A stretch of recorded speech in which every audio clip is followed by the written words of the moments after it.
She's using her weapons on us. Run, save your life. Run for your life. Narayan, Narayan. Come, Narad. Welcome. Welcome. What news do you bring us? Lord, there is huge battle going on the Kailash mountain, and I am coming straight from there. A battle on Kailash Mountains? Who has the nerve to attack Kailash Mountain, the abode of Lord Shiva? This battle is taking place between demon aides of Lord Shiva and the son of goddess Parvati. Who else can have the courage to attack Lord Shiva's abode on Kailash mountain? Lord, what kind of a drama is being played there? What is happening? We will go and help Lord Shiva, one who himself is a savior of all beings in this threefold world. Sometimes Savior also need help. This is one such extraordinary circumstance when the Savior himself needs to be saved. Then let's go, quick, let's go fast. Narayan, Narayan.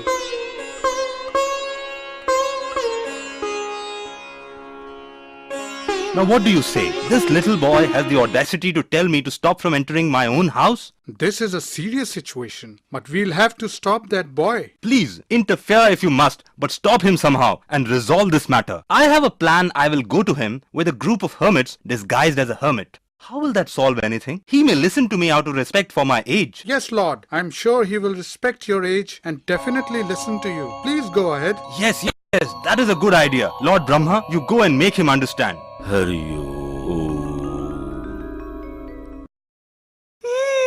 Now Bhagwan Shiv has sent hermits. Another trick of his. My good boy, please give something to us hermits. Brahman Dev, I know what you want. You want to move me from my god and cause me to disobey my mother, but I will never do that. No, my son, that is definitely not what I want. Brahman, you are trying to fool me. I know. I will teach you a lesson. Boy, leave this childishness and listen to me carefully. I listen to no one except my mother, and I will teach you a lesson too.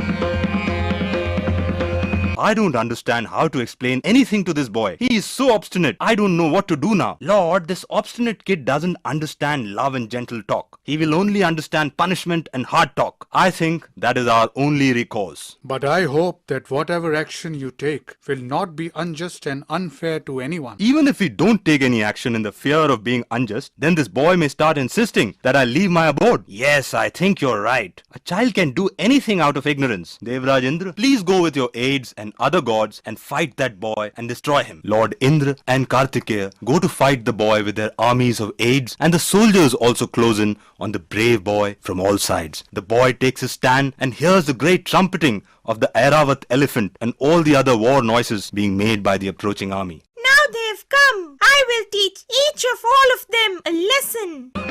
Sakhi, a great mishap is about to happen. What is it? Have you not heard anything, any noise coming from outside? Yes, I can hear something. Do you know what this commotion is all about? A full army has descended to fight your son. Why they are trying to harm my little boy? But will he be able to face them, I wonder? The army is being led by Kumar Kartikeya and Devraj Indra. Oh no, my son is in a lot of trouble because of me. I must do something. Parvati invokes the power of goddess Kali and Durga. Go forth and teach this army a lesson. Help my child. On the instruction of Parvati, goddess Kali goes and manifests a fearsome avatar before the approaching army. Jai Mahamai! Look at this fearsome being standing and blocking our way to the boy. Let us destroy it. Let us attack and remove it. Look, she is swallowing our weapons. Run.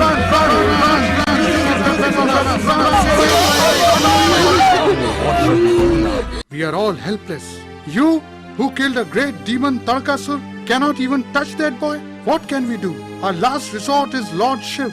Only he can help us. Lord, we have fought many battles and defeated many demons, but we have never seen a battle such as this. So, I will have to kill him myself.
This is no ordinary boy. He has extraordinary strength.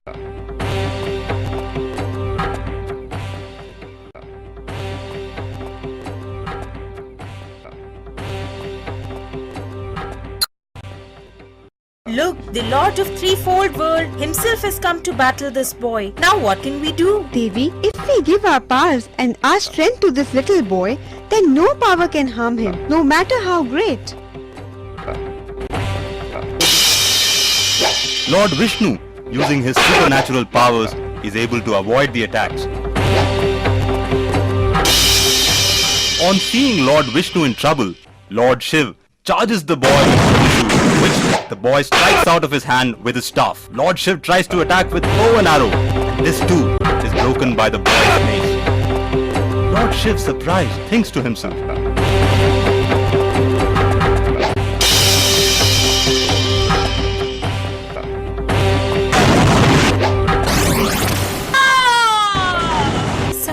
Sakhi, a great injustice has happened. Using the deceit and cunning Lord Vishnu, along with your husband Lord Shiv, they have killed your child. Oh no, my son, he did not harm anyone. He was just doing his duty. Why did they kill him? And they killed him with such cunning and deceit. Now all the gods and goddess will have to answer to me. You are all my invincible power. Go and fight these gods, heavenly deities and goddesses, and kill them and eat them up. Destroy them as they have destroyed my son. Go, destroy them. Mahadevi, have mercy on us. You do not deserve any mercy. You have killed my son who has done no wrong. What? That boy was your son? Yes, Trilokpati, he was my son, and I had fashioned him with my own hands. I had created him out of my own form. "Hey, what have we done in our ignorance? We have done a great injustice." Lord, if you really want to repent and remedy the situation, then you must bring my son back to life. If you want any peace and quiet, you must make him alive again. What? I have killed my own son and killed him for no fault of his? What have I done? I will have to remedy the situation, and only one thing will pacify Parvati now and bring about peace and quiet again, and that would be to bring him alive again. But how do I do it? There is a way. We can put the head of another creature and make him alive again. We have to go to the north, and the first creature that we come to, we must use that creature's head to bring him alive this body. This is the only way. Go forth in the north and bring to me the head of the first creature that you come across. Yes, Master.